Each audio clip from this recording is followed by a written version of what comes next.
बड़ सुख सार पावल तू अति रे छोड़ाए तनिकट न यन बहनी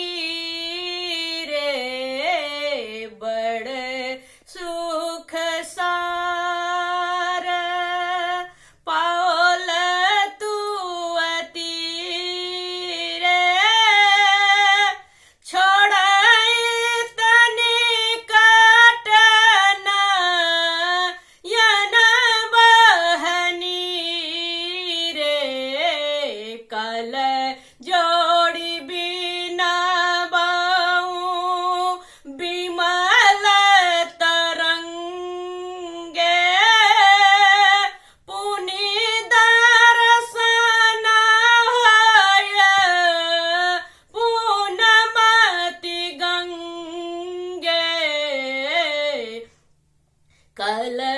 जोड़ी बिना बाहू बिमल तरंगे पुनि दर्शन होय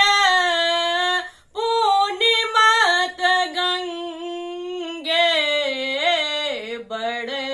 सुख सार पावल तू अति रे छोड़ाए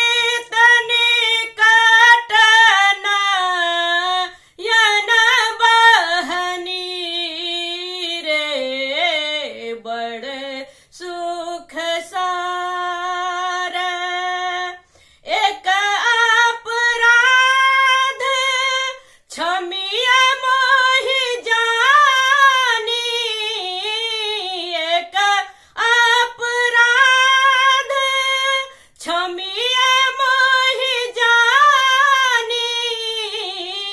पसरल माया पाय तू पानी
सु